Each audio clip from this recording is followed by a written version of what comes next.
Hemingway noted, "The world breaks everyone, and afterward, many are stronger in the broken places."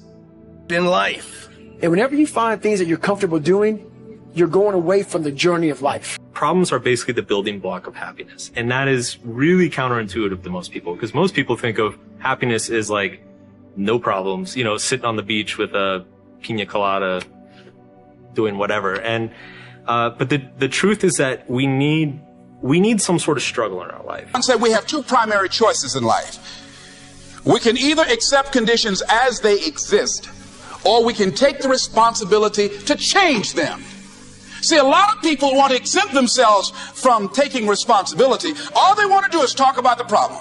Every time you see them, they'll tell you their story over and over and over and over again. At all times. At all times of your life, the mind has a tactical advantage over you. Why is that? It knows what you're afraid of. It knows your insecurities. It knows your deep, dark lies. And it starts to push you away from that. It pushes you in a direction that is comfortable. The mind controls everything. So what I realized was that when I was growing up and I was 300 pounds and I got all fat and I got all insecure, I realized that my mind kept taking me in this direction. When things got uncomfortable for me, when I was facing my insecurities, I was facing my fears, my mind said, oh no, we have the tactical advantage. We need to get you, separate you from this feeling over your life. It's all about feelings. We want the happy feeling. We don't want that feeling of this sucks. Why am I here? And you don't have any, so you can't answer those questions, so you leave. I started realizing that if in that moment you can answer those questions and you are now in charge of your brain versus your brain ruling you, that's where all that stuff comes from. So the 40% rule is all of that. You get to 40%, your brain says, we're done. Let's roll, man. This is starting to get painful. This is uncomfortable. So you sit down. You have to figure out ways, and everybody's different. That's how the book kind of talks about, like we all have these things about, 5 steps to this and 4 steps to this. It's a lot more than that. That's all bullshit.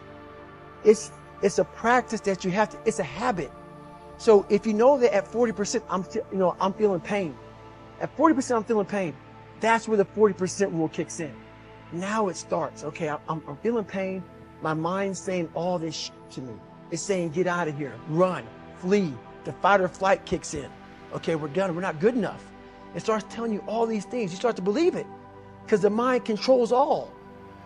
This is the time where you have to gain control back of your mind. It's okay. Let me see if I can go 45%. And once you start giving yourself more and more hope and start realizing, okay, the mind starts to be, okay, what are you doing? We're supposed to be going right and you're going left. You start then controlling your mind. Start finding more in yourself. And then it goes from 40% to a lot further than that. But that's the start of it though. Get to the spot where your mind is saying stop. Wherever that is, you gotta get there first. And then that's when that starts to work for you. You gotta control yourself in that moment. You knew what you had to do to get up, so you got up.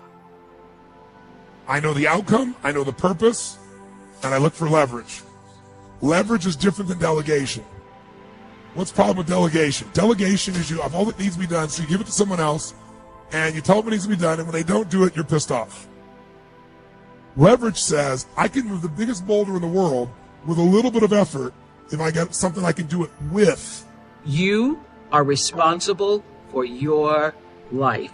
And if you're sitting around waiting on somebody to save you, to fix you, to even help you, you are wasting your time because only you have the power to take responsibility to move your life. The idea that I just do it anyway has pushed me to realize and to recognize that there are a lot of moments where there are things in my life that I really want to do, I need to do, I should do, but when the moment comes, I don't feel like it.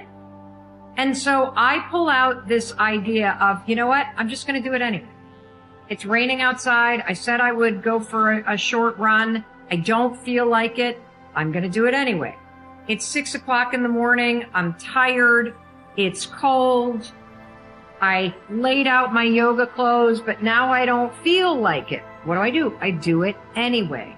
When you start to say to yourself, I'm going to do it anyway, what happens is something really cool.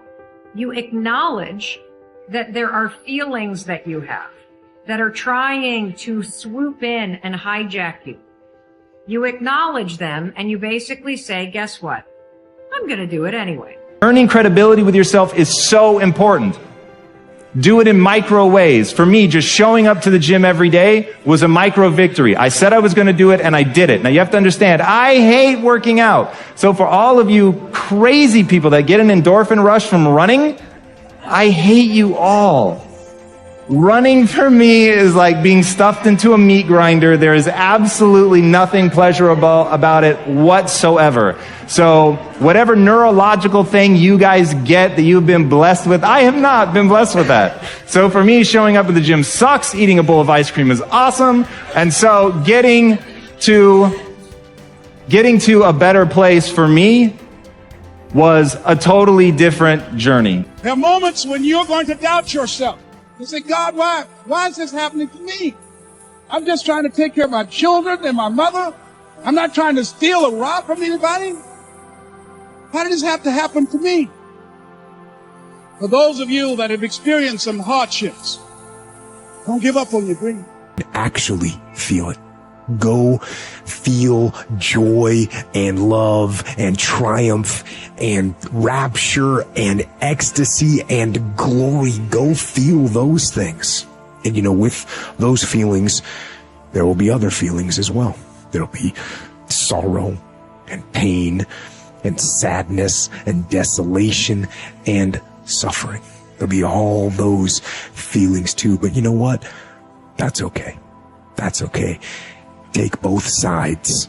Feel all of it. That's what life is. Those feelings, those emotions, those highs and those lows, those are life. And the moment that happens, and the body's no longer the mind, when it finally surrenders, there's a liberation of energy. We go from particle to wave, from matter to energy, and we free ourselves from the chains of those emotions that keep us in the familiar past. And we've seen this thousands of times. In fact, we can actually predict it now on a brain scan. I don't care how good you are. I don't care how talented you are. I don't care how much you work on yourself. There are some times when things aren't going to go right.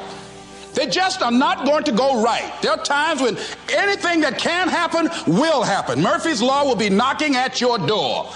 Why? I don't know why. That's called life.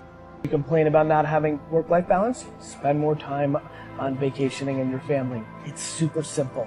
Let your actions dictate instead of sitting there and feeling like you're not in control. See, you got all dressed up not to run. You got dressed up to stand, not to give place or territory, not to evacuate the turf that's yours.